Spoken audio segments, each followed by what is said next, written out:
Hi everyone, it's Roger and James here from the What's on Disney Plus podcast. And in this episode, we're going to be talking all about all of this week's Disney Plus news. So we're going to be talking a lot about the Investors Day event, which took place on the event, the conference call after all the quarterly results got announced. So we're going to be talking about that Disney Plus, Hulu, ESPN bundle. We'll be talking about marketing plans for Disney Plus. We'll also be talking about how Fox and Blue Sky and everything that could be changing. That's going to be like our feature topic for the week. We'll be talking about some of the other bits and pieces as well from the news from the week. But yeah, it's been an interesting week for Disney Plus. Definitely got a lot of people's attention with that headline with the bundle. But let's go into that a little bit more next. But before we do that, James, what have you been watching this past week? This past week, I haven't watched too much. I watched First Man this past day with a whole bunch of workmates, which was fun. Obviously, I've talked about that before, and I'm a huge space nerd, so that was a thing. So rather than talking about a movie, something else I saw behind me here, Billy Joel in concert. I'm not normally much of a music fan, but Billy Joel has been my favorite since I was a kid. So I watched that. Sadly, he did not sing any songs from Oliver and Company. So, oh well. That's a shame then. Yeah. You sound very disappointed to find he didn't do Oliver and Company. To be honest, who? Billy Idol? Did he say? Billy Joel. Billy Joel. The Piano Man. Him. Oh yeah. Yeah, he played the dog, the street smart dog in Oliver and Company, among many other things. I was thinking of the guy that did the White Wedding one then, and it was like, nope, not him at all. Nope. He's more of I guess an American. Yeah. Although he was apparently pretty big in Russia too, which I thought was kind of weird because he was at his most popular in like the 1970s and 80s, which would have been middle of the Cold War. So whatever. But apparently he played in I want to say Moscow, but it might have been a different part of Russia. And he played Beatles songs, and he played a lot of his songs over there. But anyway, that was not the whole point of this. We just totally tangented. No Oliver and Company songs, but that is the one tenuous connection because he did do the songs for that movie. Good, right? Yeah. So yeah, I'll be honest, not really done a huge amount. Been plowing through the whole of the first season of DuckTales. I finished that off the other night. So, the current series, right? The new one. This is season 1 of the new. Yeah, the 2017, not the Disney afternoon one. You know, I was one of those. There were some real bits in that series which I was like, oh, they've really kind of updated. You know, there's a whole character that was kind of like a Steve Jobs kind of building hype, taking selfies, and being like a completely different kind of foil to Scrooge McDuck as like a modern day billionaire, which I thought was a really cool way of like bringing it up to speed. What was it? His name was like Max or something like that, right? I can't remember the name, but I just thought that was just a cool version of doing a modern day billionaire, just selling about hype. It was just great. You love to hate him too. He's a good villain, pseudo villain, because he does some good things every once in a while. But yeah, I like they updated it really well. I have to agree. And also the fact that like the little tease of making a robot for I think Gear Loose. I mean, he's a bit more of a villain though. He was a bit creepy in this one compared to the comic books, where he's a lot. Yeah, I agree. They kind of picked that one up again in season 2, if I remember correctly. So I can't wait to that because it'll probably be on Disney Plus before it's on DisneyLife. But I'm going to be talking a little bit about DisneyLife a bit later on anyway. But that's been my main Disney thing this week. Just kind of been sorting out bits and pieces of and so on. Right, let's jump into the news round. So let's start off with the news. So obviously this week was the Investors Day event. A call took place on Tuesday. Bob Iger was talking about an hour about all the results from this quarter, which were generally, there was a bit of an odd conference event this time because it was the first time Fox was included. So all the money coming in from Fox obviously pushed things up. But then they started getting losses from divisions which they've inherited. They lost some money on Star India because of paying out for soccer and cricket rights. And also Fox movies bombing and we'll be going into that one a little bit more detail. So Fox hit them a little bit in the bad pocket. All the investment in Disney Plus and Hulu, continuing to bring things down. It's kind of one of those things of going, we've taken all this money, we've made all this money at the cinema, the parks are doing well. Galaxy's Edge is not doing as well as we wanted because they got the message out wrong that it was going to be stupidly busy and no one went. But generally, loads of money coming in but the stock markets was like, No, he didn't just promote just good news. It's like, well, no, they were there at the beginning of it, just literally saying this is going to be a really odd. It's going to be odd for a bit because we've got all this Fox stuff coming in that we're trying to rearrange. And some key things he brought out about Disney Plus was primarily this bundle of Disney Plus, Hulu with the ads, and also ESPN Plus will be available on November the 12th for $12.99 a month. This one just caught on everywhere, pulled up on this. This was easily one of the most popular stories I've seen on the website, and on it's just people really grabbed onto this. That price caught everyone's attention. It's cheaper than Hulu. You're getting, cheaper than Netflix. Everyone kind of really caught onto that bundle, and a lot of positives to it. There's a few people now kind of going, well, I don't want the ad versions. Like, there probably will be more options, but this is about offering the cheapest bundle. That was the message they wanted to get out. They weren't bothered about, well, you can have this bundle with live version. You can get this bundle with, no, they wanted that cheapest bundle out there to set the record up that people can get all three things and you're set. And it worked. It worked very well. Oh yeah, there's been a lot of buzz, and definitely I've heard, at least anecdotally, people at the office kind of like, oh, did you hear about this pricing? And that's really reasonable. And a lot of people actually that I was talking to weren't necessarily focusing on the Disney Plus or the Hulu side. They were actually kind of like, oh, what does ESPN get me? Because there's not actually that great there's not that great like simple knowledge of what the ESPN, because you're like, wait, but does this mean I get live games? Am I getting highlight games? What about this and that, and all sorts of questions about that. So there was a lot of attention, at least anecdotally in my area. People were asking me about that, and I was like, I actually don't really know, to be honest, because I have to admit, for myself, this isn't the bundle for me. I'm definitely falling in the camps of I want the Hulu without ads, and ESPN Plus isn't something that I need. However, you're absolutely right. This has got people talking, and that price point is crazy.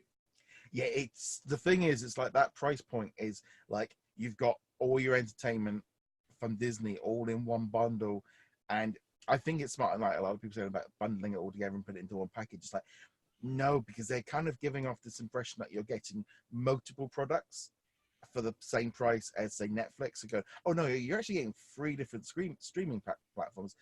It looks like this strategy could be working. From the reaction that we've seen so far, we'll obviously see what it's like in a few years. But Disney seems to have got this idea of what they want to do with Hulu.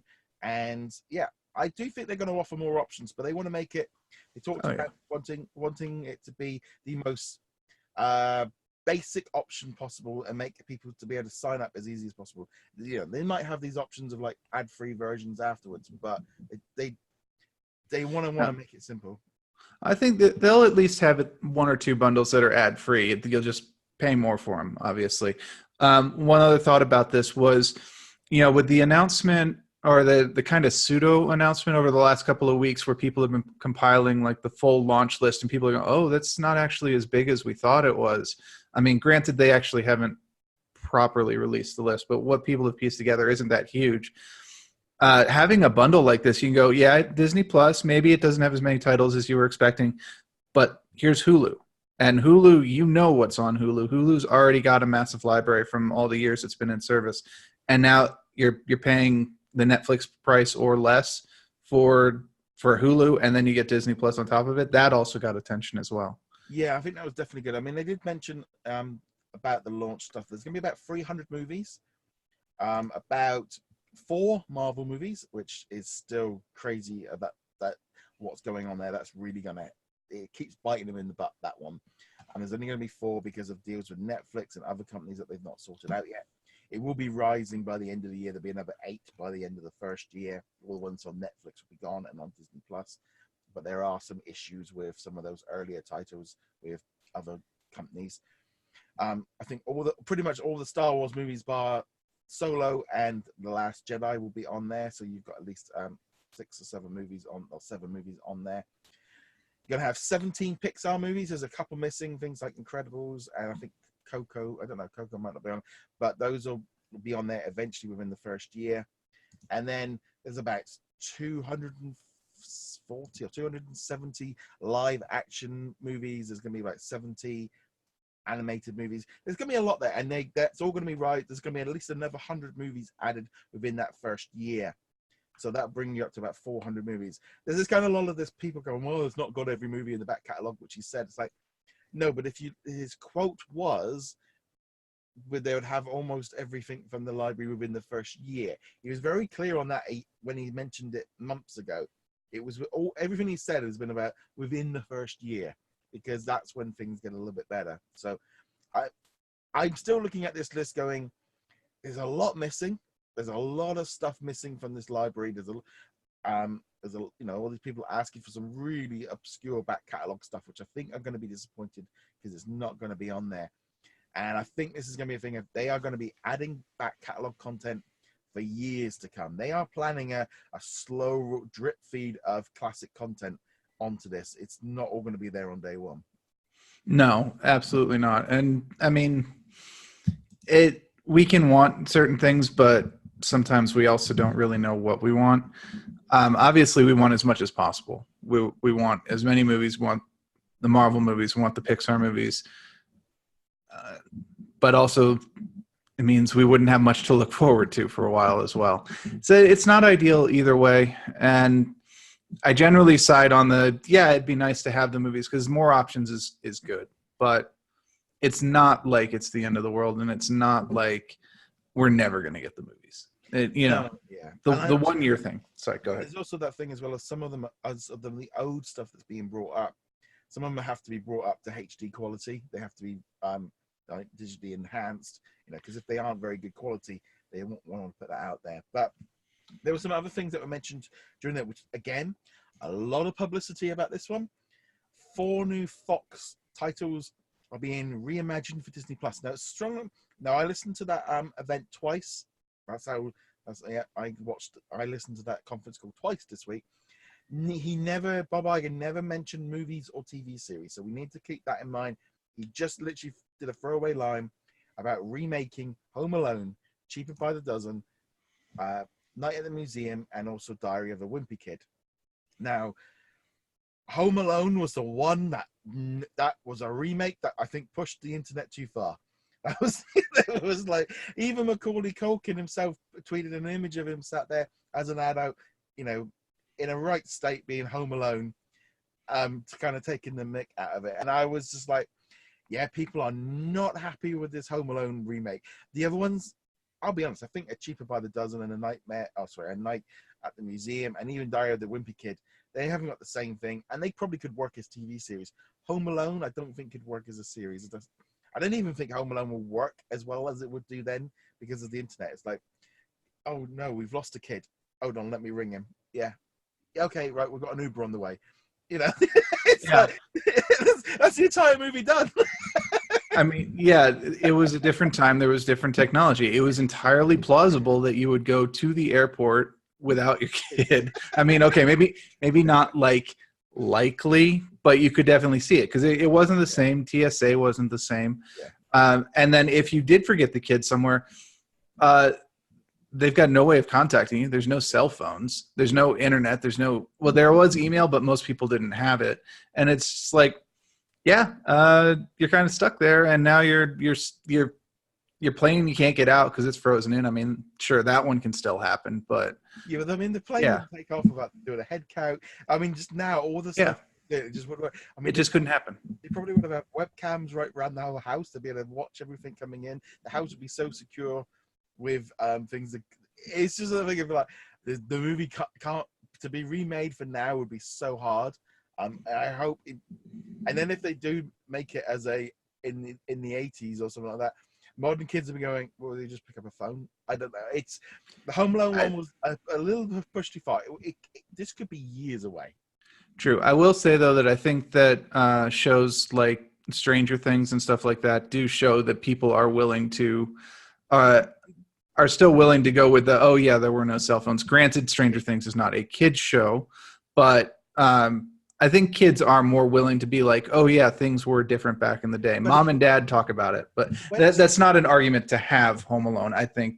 Yeah, But I know when Stranger Things came out originally, there was a lot of younger people asking questions about, well, why are they not, they couldn't work out the fact they, in their eyes, mobile phones were just have always been there. Like, well, where are the parents? Why aren't they just like, yeah, no, that's not how it worked in the 80s. We were a lot right, and it's a good learning opportunity for kids in that regard. Again, probably wouldn't use Stranger Things, but Home Alone set in the 80s, or a Goonies remake or something like that. But again, for remakes, and I think you're right. The internet, the movie culture, television culture is just like, stop with the remakes. We want original content. Yeah, I mean, the thing is, I do think Cheaper by the Dozen. That could get away with it. That's fine. I think I keep saying Nightmare at the museum.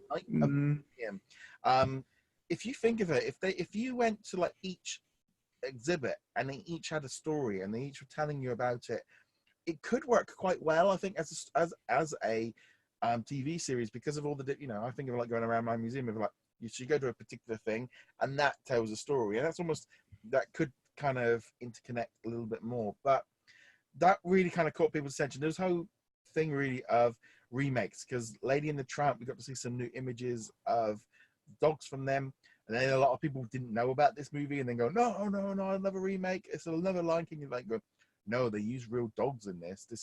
They use rescue dogs. And then suddenly it was like, oh, well, we don't need this. Oh, it's on Disney Plus. Again, it's that kind of thing of like, on Disney Plus, it kind of goes, okay. It's like the bar gets lowered a lot. Also, the cast was pretty impressive. Not super amazing, but we knew that. It is a Disney Plus. It's not a theatrical release, but they got a good cast on it. Sam Elliott there as Trusty, I think, is going to be pretty entertaining. I was interested to see that Jock, the Scottish Terrier, was voiced by a woman, which is a change from the original, but we'll see how that goes. Yeah, but she's she is Scottish, and so therefore... not saying it's a bad change, just saying it's a very interesting change, especially since they are keeping the name Jock. Although the number of people who have named their male dogs after women, or women dogs after men, because they just don't know the gender. I'm totally buy it 100%. Works quite nicely. That'd be fine. So I think that's definitely good. There's a few other things they talked about, like windowing in terms of putting shows. Talked specifically about Hulu, of Fox or FX making shows for Hulu, and then them maybe going on to FX later and kind of showing off the Hulu exclusive. It's like, you are going to see a lot of this. You're going to start seeing like what they call windowing, where it goes on this channel first, and then it's going to be put on something else. It will go on to Freeform, and then it will go on to Hulu. You've already seen it with the Hulu originals. They did the Runaways were on Freeform. You're going to see a lot of this, of moving things around, and I think you're going to see that with Disney Plus as well. They didn't go too far down that one, and I think you are going to get used to that, and you're going to start seeing this. ABC also put out a note saying, they've got this new like live event with The Little Mermaid, which is going to be pushing Disney Plus, coming on November the 5th in the US on ABC, then coming to Disney Plus. And it's like, you are going to start seeing this. The chief of ABC talked about how family-friendly Disney content is going to start going on to Disney Plus. You are going to see a much more mixed, muddled version, because they're looking at each thing going, that works, that doesn't, put that on there. It's like The Handmaid's Tale. I could see that coming on FX season 1.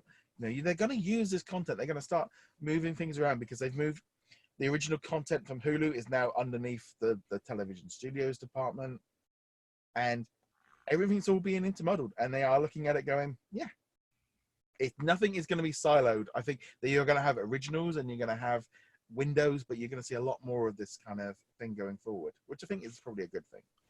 Yeah, absolutely. And I mean, there's no reason for them not to go on to multiple systems, because we still have this thing where watching the television show with the family, is a thing. And people will tune in to watch Little Mermaid, or they will DVR it, or, something like that. But then, once that's passed, having it sit there on Disney Plus ready for any time to be watched, the standard, what are we going to watch tonight? Oh, that looks kind of interesting. Watch that.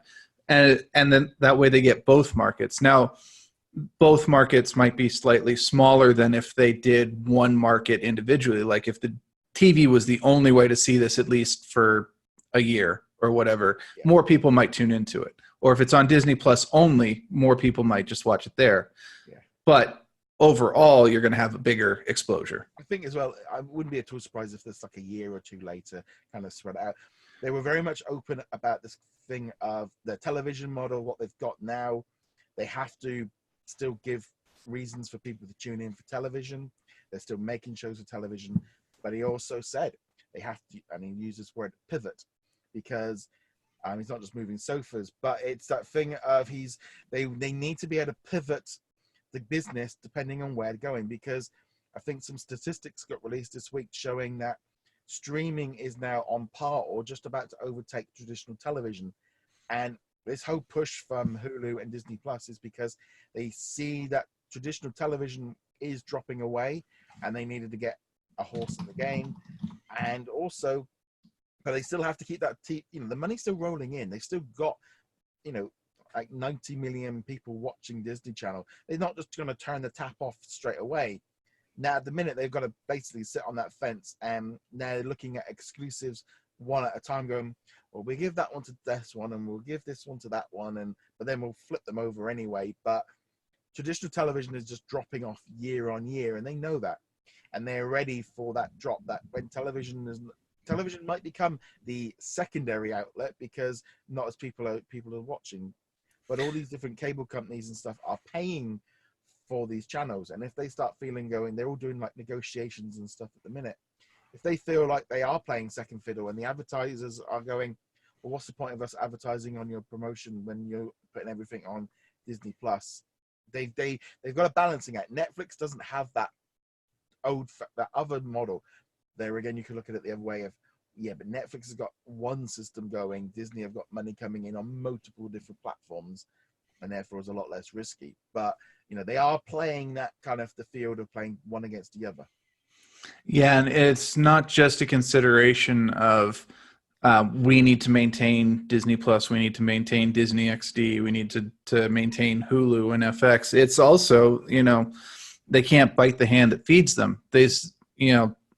Television isn't just Disney. They've got to talk to all the providers, Comcast, Verizon, up in, Shaw, Rogers, Sky, etc. And they've got all these different things, and they can't just be like, well, yeah, we've been on your stations and you've broadcast us for the last X amount of years, but bye, later. So literally yesterday I was in a car park and there's a massive great big billboard for Sky, our satellite provider over here, and it had big icons of Sky One, Disney Channel, YouTube, Spotify, Netflix. They're integrating everything now into this because you can access everything through these boxes, and that's what you're going to start seeing more of. But they are, the Disney Channel was slap bang there right next to YouTube and Spotify and pushing it. But so I think it's going to be interesting where they go forward with this, but they were talking about that balancing between the two and trying to get that going. He also announced that the international rollout, there's going to be 2 international markets shortly after the American launch. I am guessing Canada and Western Europe. That's going to be my 2 guesses. Otherwise, Canada, Canada, UK, Ireland, but I think it's going to be Western Europe. The fact that we saw that European PlayStation beta the other day. And also, this is kind of tying in with that, the Ofcom, which is the UK regulator, put out a report which said that DisneyLife would cease when Disney Plus launches. I was like, this isn't an official document from one of the government regulators. When they're putting that in there, that means we know it's, it's like, okay, they've got this thing. So I was nice to hear them say about that international thing, and that it's coming shortly after. No details yet. I'm hoping at the D23 Expo we actually get that confirmation. I think they need to get that word out. But they also said that in the meantime, they are going to license out Disney Plus originals to local providers in different countries, because it will still bring in money for them for while they're still building up the division.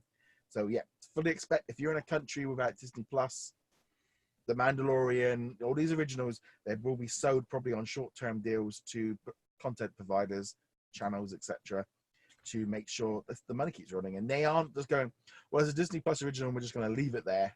No, they are going to do that. Which is a good sign that they are beginning at least to understand or accept the global market as it is. Europe, England, all that is no longer a fully different market than America, and they have to acknowledge we may not have given you the avenue to watch this movie yet, but we will make sure that there are other avenues, and that's a good forward thinking, because we've been complaining for years about them kind of forgetting that fact with Coco and the various Marvel movies and stuff, and at least now they've got something.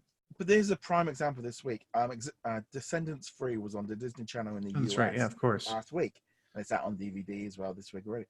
But then there was a little pop-up on the Disney Channel UK. It's not over here till October.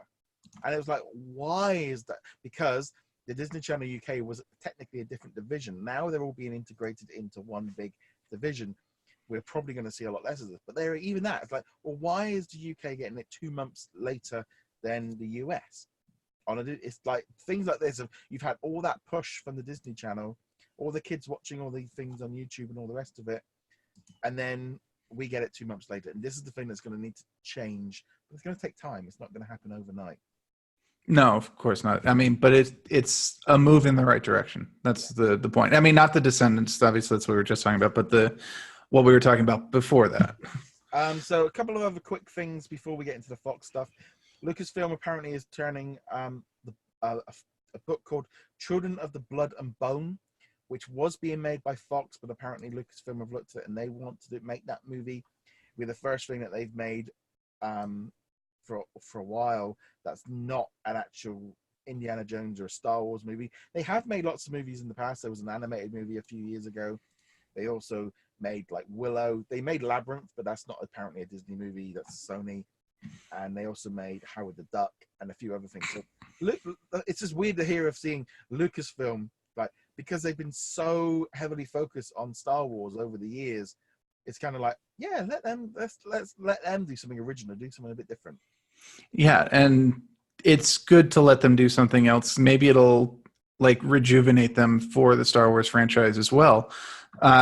And keeping in mind, of course, it wasn't just Lucasfilms that was branching out. We had LucasArts Games for a number of years, and they gave us stuff like Day of the Tentacle and Full Throttle and stuff like that. And those weren't just Star Wars. And honestly, Lucasfilms is at its best when it's allowed to do stuff that's not Star Wars. I mean, that's not to say that what they're doing with Star Wars is bad, although we can certainly have that debate again many times. We'll probably have it in December, honestly. But when they're allowed to do something else, they normally turn out some pretty good stuff. Howard the Duck notwithstanding. Let's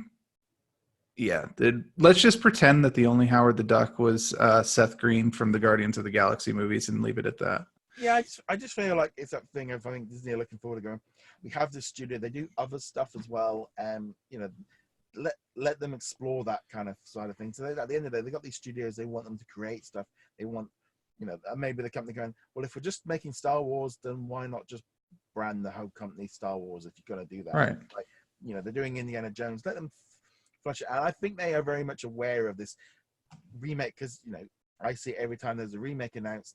They are aware that this bubble could pop very easily and it could go. So they need to spread their sort of movies out a little bit. Some other little quick sneak bits here. The El Capitan Theater in California there is going to be showing, I think it was this week and next week. If you go to like the 7:30 showing of The Lion King, afterwards they're going to show you 8 different of the short circuit shorts from the Disney Plus that are going to be exclusive there.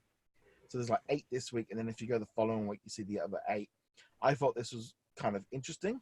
I also am wondering if this is maybe award system of putting it into a theater for a short run, and therefore it's shown in a theater to get some maybe award ceremony nods of some kind.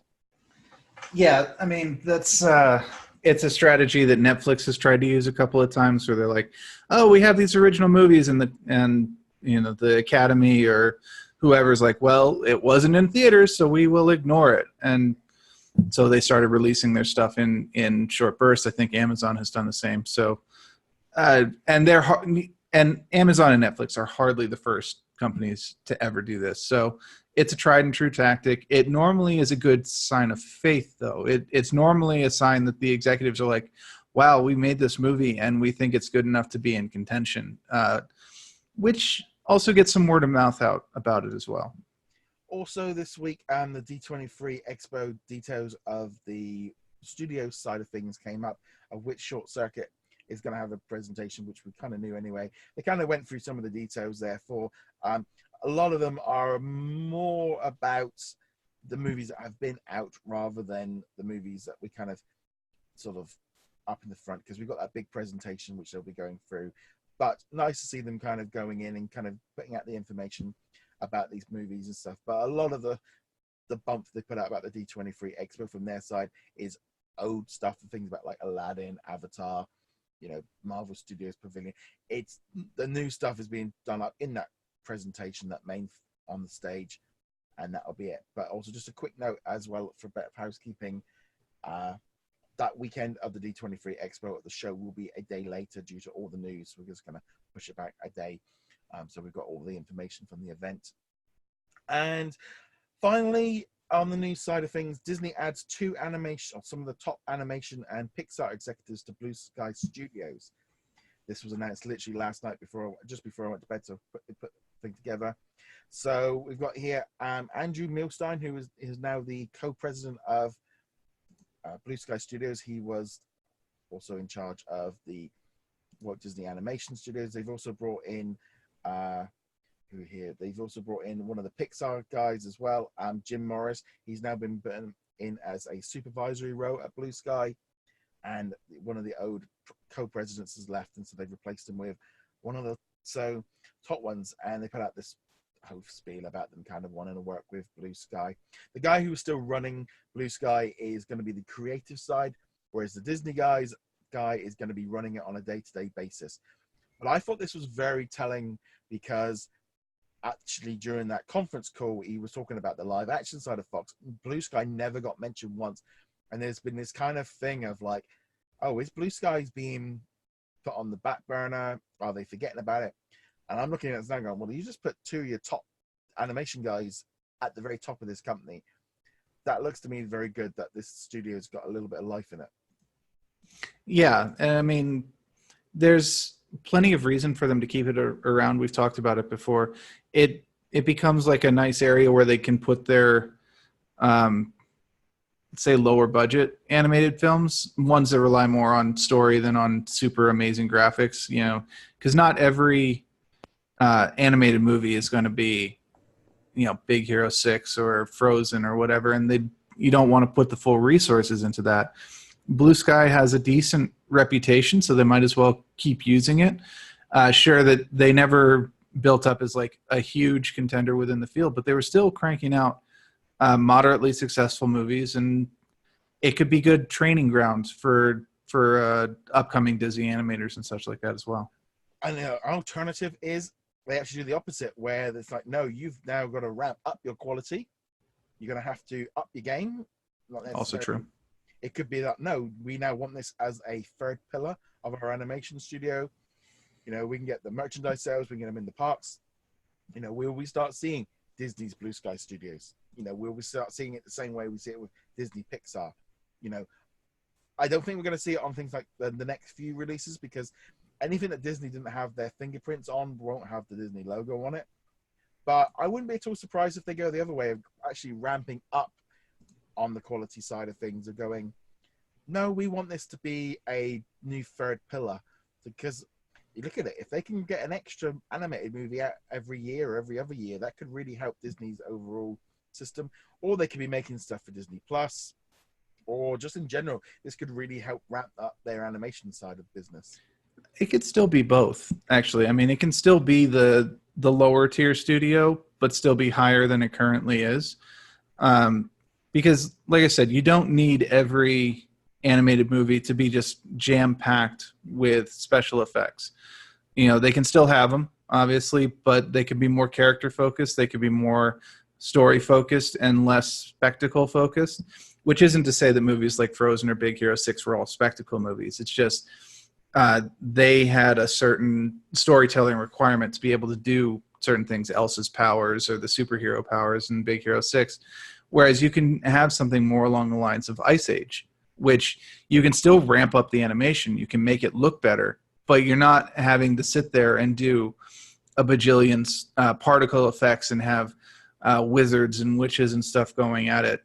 So I don't think there's any reason they couldn't say, you're still the lower tier studio, you're still maybe the learning studio, or you're the more character focused studio, but you also have to do visually better than you're doing now.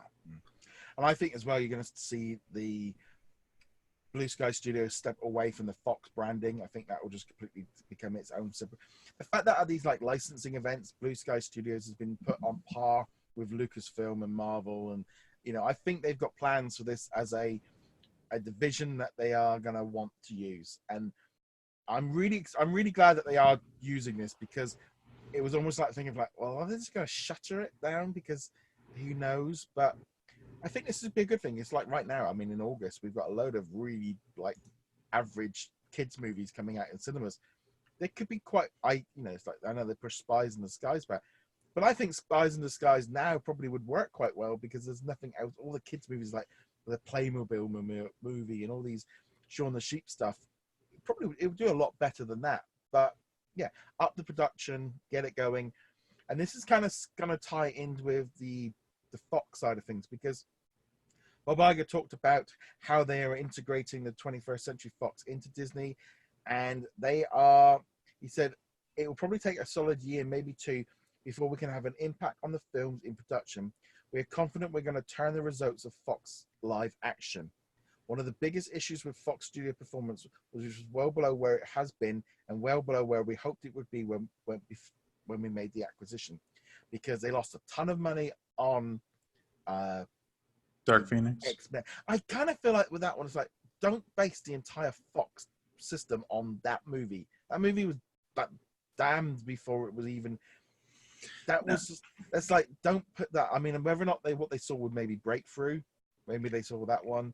They also had Stuber as well. Maybe so they still say that Fox Searchlight are going to be doing their own individual thing, but he did state very specifically that both Fox and Fox Searchlight are making content and making movies for Disney Plus, because he said they're going to be cutting back on the amount of movies they're making better quality movies. They want to be making more stuff with like brands like Avatar, Planet of the Apes. I think they are looking at Fox going, we want to use up production, but the system that Fox have been doing all these years, you ain't doing this much longer.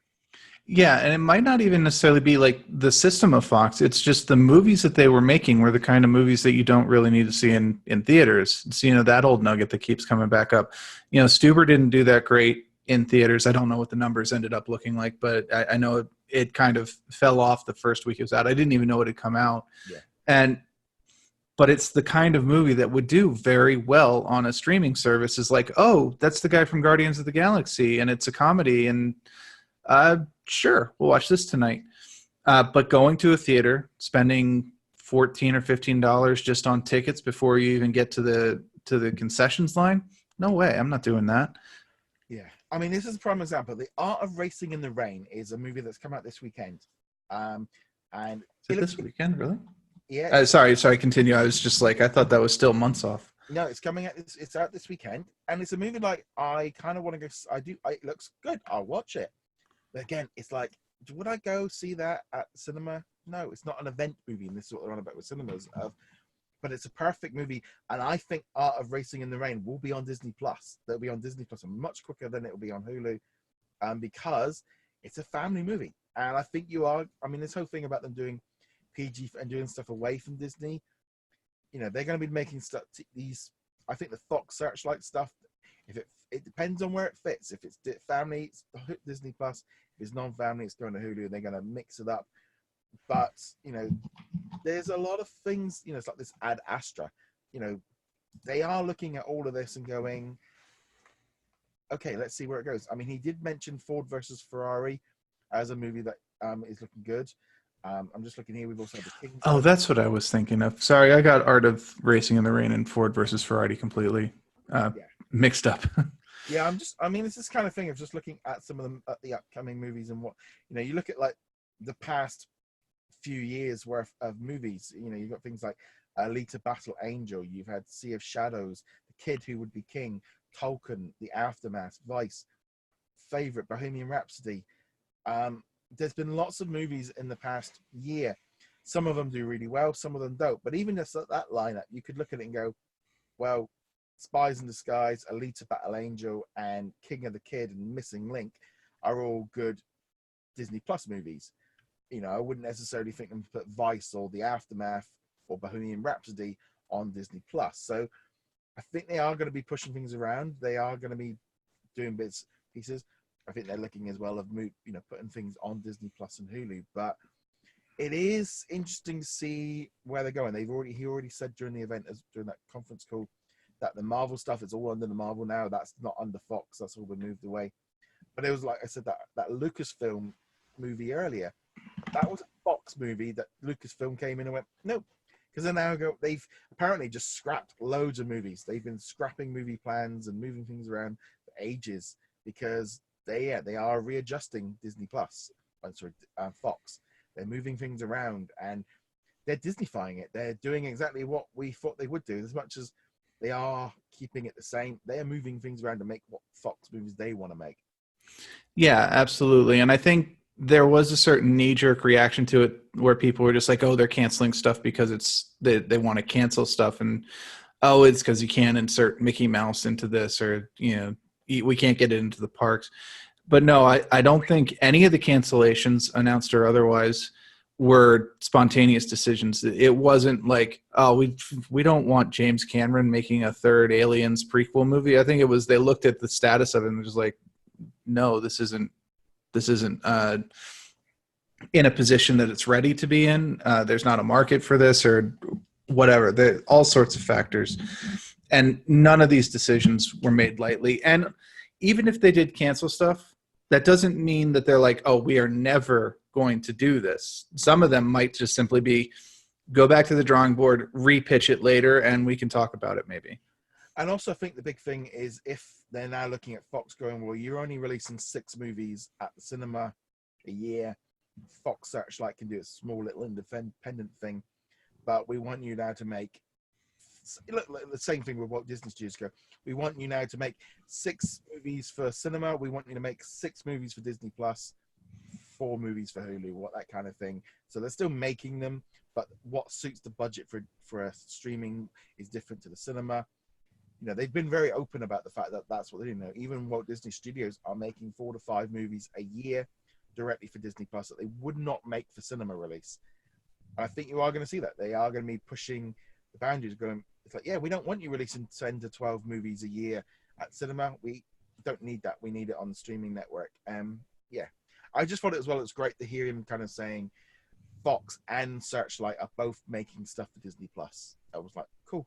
Okay, they are rejig. If the trouble is, we all want that news straight away, isn't it? What are you doing with Fox? I mean, but we almost wanted them to have a press conference where they come out, they bring out the slideshow, goes, right, this is what we're doing over the next 5 years with Fox. This is our overall, but they don't. It takes, we might not know what their overall plan is for years after this. No, and a lot of that has to do with we just don't know what a lot of the behind the scenes stuff is. There were probably projects that we didn't know about yet because most projects don't get announced that far in advance. We don't know even the projects that we knew about, New Mutants or whatever. We didn't know what their current, state of affairs were, and they might have looked at something and just gone, this is not ready for anything. So yeah, it'll be a while before we hear anything. And there's just so many things that they have to sift through and reposition and see how it fits in the way things go. Because some of these movies they may still want to make, but they're like, you know, it would be better to put it not in contention with, you know, Doctor Strange and the multiverse. It would make more sense to move this later than that because the themes are similar or something like that. And it's very hard to piggyback that from our chairs here when we don't have all the facts. No, and I mean, I look at it like, you know, if when someone goes in and buys a business, you know, say your local butchers, the company goes in and takes it over with all the intentions in their mind of what they want to move the business to. They buy the existing business. Everyone, as far as they're concerned, is thinking they're just going to come in, put on the cape, and just carry on. But then they get in there and they go, oh, we got a store cupboard up here. What's in here? Oh, we didn't know this was in here. You know, you buy a house, and you buy a house, and you get in there and you go, oh, I didn't know this was a problem in the loft, or we were going to do this, but we've changed our mind now. We're here. You know, that it's the same kind of thing. It's just on a bigger scale, and you know, they're sorting out people. They're sorting out all this streaming stuff.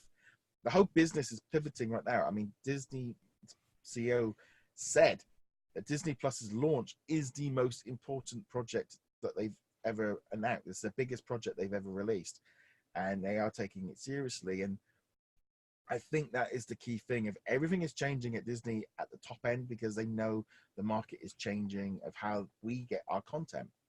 And yeah, Fox is going to go through some big changes. I feel at the minute, just blaming the bad performance of the X-Men movie is a little bit of a red herring. That movie was damn, because my wife, we flew and she went, what movie was that? I said, oh, it was an X-Men movie. She said, why didn't you go see it at the cinema? She said, I didn't even know it was out. And she goes, you didn't go see it at the cinema? I was like, I didn't want to go see it at the cinema. And she was like, what do you mean you didn't go see a Marvel movie? She was shocked that I didn't go. And I'm like going, yeah, nobody else did either. It was just like, this movie just did not, and yeah, it's bombed. I think Disney maybe were a bit like, oh, well, let's just chuck all our Marvel power behind it and it will sell and it will make money. It's like, no, it won't. Customers can smell a bad movie a mile away and will not get off their chairs to go to the cinema to watch an average movie. And yet they'll go and see Hobbs and Shaw, Fast and the Furious or whatever. I mean, got The Rock in it. That's all you need. Get The Rock in it. To be honest, I'll grant you that The Rock made like the Jumanji reboot was hilarious. I mean, the other actors obviously did a really good job too, but his charisma kind of carried that. So, all right, I'll give you that. But for the most part, you know, I'm maybe not quite as optimistic on the ability of the moviegoers to pick out what are good movies and what are bad movies. However, Dark Phoenix was kind of a gimme. The trailers looked bad. Everyone was just kind of like, I thought the X-Men were done. Logan really should have been the end of the X-Men movies anyway.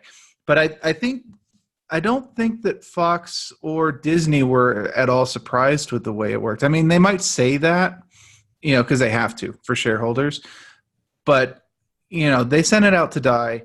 And the idea was, let's just make whatever the heck we can back on it. I don't think they expected it to make its production cost back plus advertising or any of that.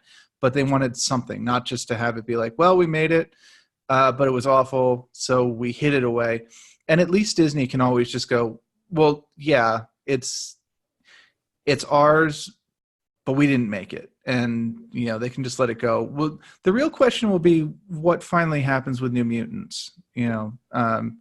As far as I know, they're still saying it's going to be a theatrical release, but I would be amazed if that made it to theaters. Yeah, and I think as well, they'll be going, what's that advertising budget? Yeah, take it away. This is like, put out a tweet, that'll be it. It's just like, we're not spending any more money on it. I think as we go forward, there's a number of Fox movies in production, a lot of them that have already been filmed, and there's a lot of movie stuff that they're making now, and they're moving stuff around. And I think that you're going to see a lot more of, and even they've said themselves, like, it's going to take them 2 years to shift everything around. They've been, and a lot of, I've seen articles and stuff about, how Fox left them with this pile of dud movies that they've got to release this year. And I'm like, it's like, these might not be duds. It's just, that thing of like, they don't want to put that Disney logo on stuff just yet. I mean, they seem to be actively promoting like the art of racing in the wind or racing in the rain, whatever it is. That seems to be getting, because I think they're looking and go, oh, that's a nice feel good movie, and it's maybe it, but a lot of people are going, yeah, it's a soppy dog movie. It'll be all right. I think people are actually getting a little bit tired of the dog movies, or animal movies in general. I mean, they almost always end up being really sad, and you can normally predict the plots pretty far in advance. There's still, solid kid movies. Take your child. I mean, they're going to be crying at the end, but whatever. A movie with a dog with reincarnation. It's just, it's gone. It's not right.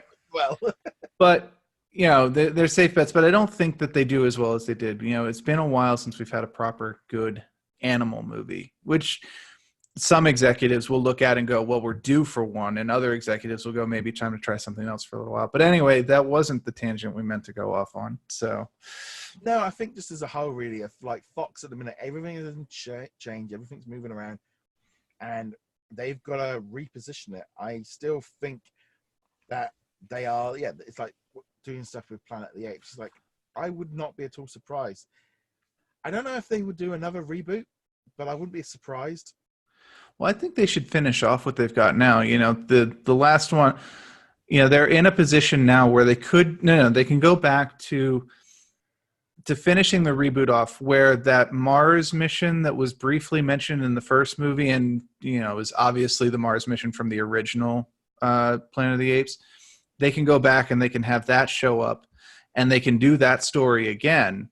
With the Charlton Heston character or whatever.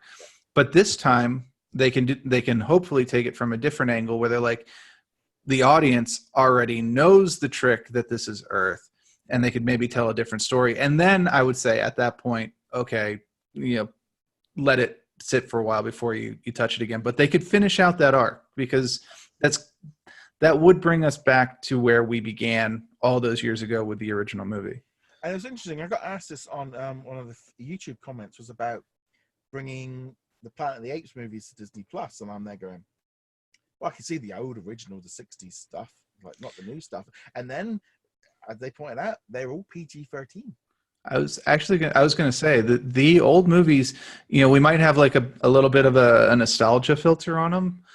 They're not that tame. They're pretty violent. They've got some mature themes and all that. What I was meaning was the new ones are all PG-13. Oh, okay. I'm talking about the originals. Yeah. They're not that. I know. Sorry. Go ahead. But I was thinking like War of the Planet of the Apes was like, if you'd asked me what I thought the certificate was, I wouldn't have. I thought it was more than a PG-13, but they are all, they are a lot. They are more adult orientated, but they aren't ridiculously, they're not 15, 18. They are only PG-13, which fits in the Disney Plus zone. And I'm going, Planet of the Apes, if they turn around in February and go, here's all the Planet of the Apes movies, I thought that's quite a good, because again, they've not been kind of pushing this Fox stuff and the Marvel movie. I just thought, well, Planet of the Apes, that could be a franchise of itself on Disney Plus. We know we've got these 5 banners, but I would not be at all surprised if we start seeing other stuff being pushed into there. Yeah, absolutely. I mean, they've got a lot of franchises that they can really draw on, some that have been ridiculously damaged over the years and others which have not, but they've got all the Fox properties that they can draw from. I don't know if I would use Planet of the Apes necessarily, but they've got more than enough to pick from, and it's all about cultivating it properly. Yeah, I'm wondering if like Disney, we talk about this of like dropping things on there, but maybe in a year's time, maybe in December next year, they go, Planet of the Apes is now all on Disney, once they sort out all the rights of who's got what and stuff. But that could be an interesting, huge, massive library of movies. I know, like, so this thing of like Hulu and stuff is like, yeah, but Disney Plus feels like it's becoming like the vault of, with Hulu being all the modern stuff and bits and pieces. But I just thought Planet of the Apes fits inside of that kind of franchise zone of Disney Plus. And yes, it's a bit more adult, but it's still only PG-13, and it's classic, it's new. And if they keep it at that same zone, that could work well in with like Avatar. And I think you are going to see them use those franchises like that. I mean, can't wait for the Planet of the Apes ride at Hollywood Studios. I'm not, but no, I wouldn't actually be surprised if they maybe took it in another direction where they started to make Hulu a home for franchises as well. Planet of the Apes could go there, Aliens could go there, Predator could go there. All of these other franchises could end up finding a home. Now it wouldn't become a pillar the way it would necessarily become on Disney Plus, but being able to say, hey, the Aliens and the Predators and the Aliens versus Predators franchises are all at home here on Hulu, and we've got new content for those as well, and so on. You can just put them all under their own little banner. You click on the single button, and you've got all the movies right there. And there's no reason they couldn't do it on Hulu. And they're obviously not going to do that on Disney Plus, not with those franchises. No, there's that kind of line, isn't it, of what they want to do, of how Hulu's going to go through some big changes now that it's sort of run by Disney, and you might start seeing that. I think all the time Hulu I still got all this content from other movies, other companies. It's going to mix up the things. I think once that starts dropping off, of the Comcast stuff disappears and the deals start running out, Hulu might want that big catalog of I don't know. It's going to be tricky for them to do, but who knows? But nevertheless, I think that pretty much is going to wrap up our Fox conversation for today. We'll be back next week with another episode of the What's on Disney Plus podcast. If you haven't already done so, make sure you're subscribed on YouTube. Make sure you're subscribed on the audio platforms, iTunes, Spotify, Google, Stitcher, etc. The ones there. Go check us out over at whatsondisneyplus.com, and you can follow us on Twitter and Facebook. And we also have our Facebook group as well, which is becoming very popular. We've got over nearly 4,500 members at the moment. That's growing very nicely.